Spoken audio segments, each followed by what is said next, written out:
Hello, goddesses, gurus, and the like. However you identify magically, you are most welcome here. I'm Brittany Gland, and today is day 3 of the 78-day challenge that I'm doing where we go over tarot cards and their meanings. So today we are going to be focusing on card number 2, the High Priestess. So I have already journaled my intuition about this card. I wanted to see what I could come up with first before I looked at the keywords, the zodiac, the elements, all that stuff. So I did do it a little bit differently today. So I'm going to actually be sharing with you my intuition before I share with you the actual synopsis of this card. But let's take a look at her. My ring light's got a nice little reflection on there. So the High Priestess, she is sitting on this little ottoman. She's got a laptop in her lap. Usually in typical Rider-Waite, she will have a scroll. And then she is usually wearing a crown. This one shows her as wearing a crown with moon phases on her head. She's got a cloth with pomegranates behind her, a pillar on her left that's black, and one on the right that is white. She's got the crescent moon down here at her feet. This seems to be a waning crescent moon. She's dressed really, I'd say, like boss bitch energy, with her knee-high boots and her awesome cloak that she's wearing. So that's just a visual to help. Actually, when I pulled this card, instantly I used my sense of hearing, and I heard the song by Jewel, Intuition, pop into my head. It was like, follow your heart, your intuition. And I was like, oh, hell yeah, this card is definitely about intuition to me. And actually, before I say any more, I don't want to give you any more info. I want you to pause this video and journal using your intuition on this card, and we'll go from there. Okay, hopefully you got some intuitive hits, and what I wrote down, I'm just going to read it straight from my journal. I journaled for 3 minutes because today I was excited and didn't want to do 20 minutes, but I did want to complete the exercise. So I wrote, the song Intuition by Jewel is in my head, directly relating to this card. She has a crescent moon near her feet, a waning crescent, maybe showing her maturity and wisdom. On her head, I see 3 moon phases, also symbolizing wisdom. She has a laptop, maybe symbolizing resources and information she's gathering. I'm sensing Virgo or Libra energy. A black pillar on her left and a white on her right, symbolizing duality. Behind her, she has a cloth with pomegranates on it. Perhaps this is symbolizing her wisdom of all things. It's giving partaking of the forbidden fruit vibes, knowledge of good and evil. She's dressed powerfully and is a strong female figure. So those were my intuitive hits. And let's talk about the keywords that are associated with her typically in the tarot universe. So in the upright position, keywords would be knowledge, intuition, duality. And in the reverse, we've got secrecy, deception, and repressed intuition.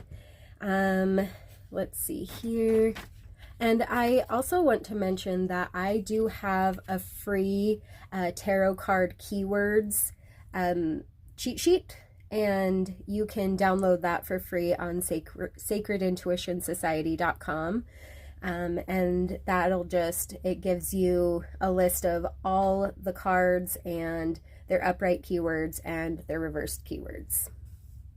As far as the synopsis goes for this card, I'm actually not using the book for the Modern Witch Tarot. I really like Biddy Tarot. That's Biddy Tarot.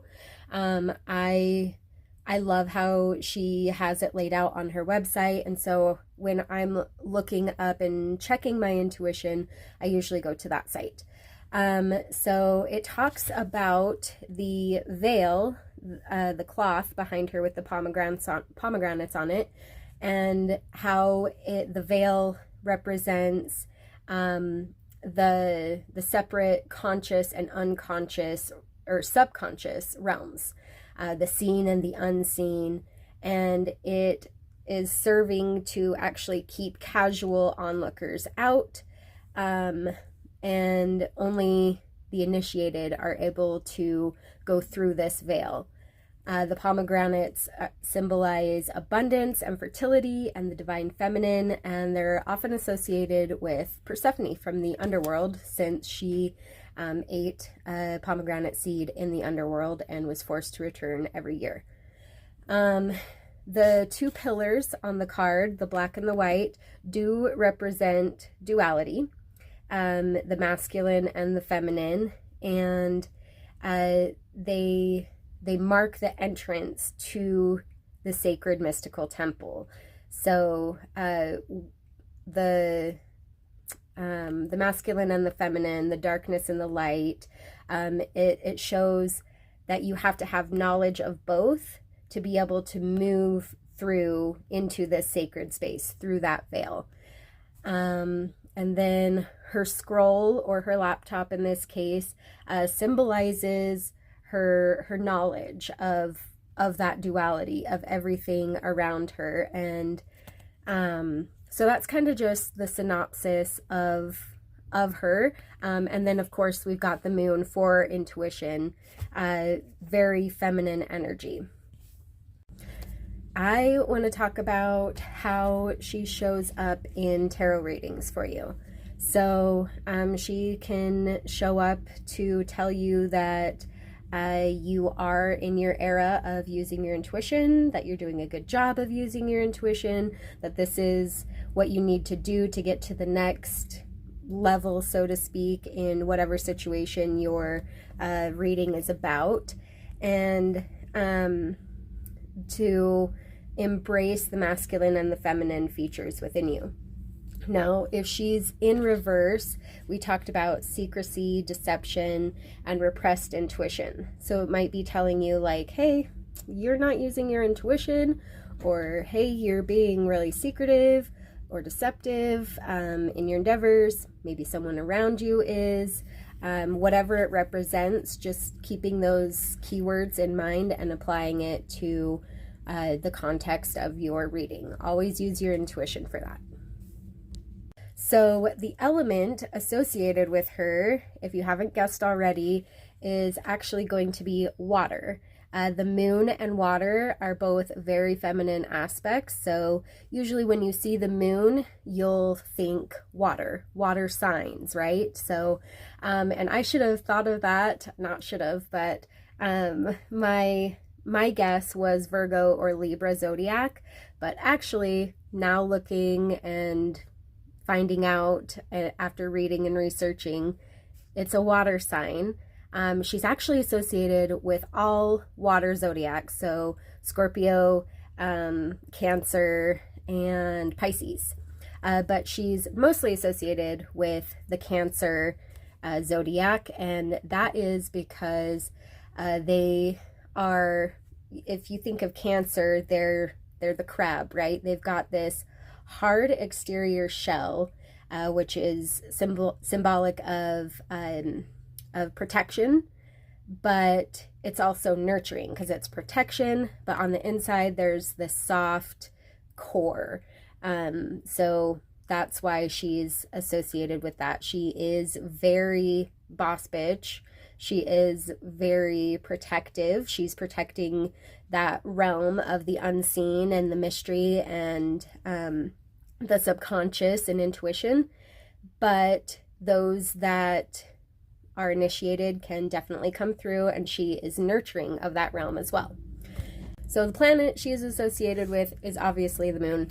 I don't feel like we need to talk anymore about that, just because it's the water sign, it's the moon. The moon is all over in this. So that is the High Priestess. That is day 3. Thank you so much for watching. Please remember that you are kind, you are smart, you are important. I love you. Be a good friend and have a good day. Mwah.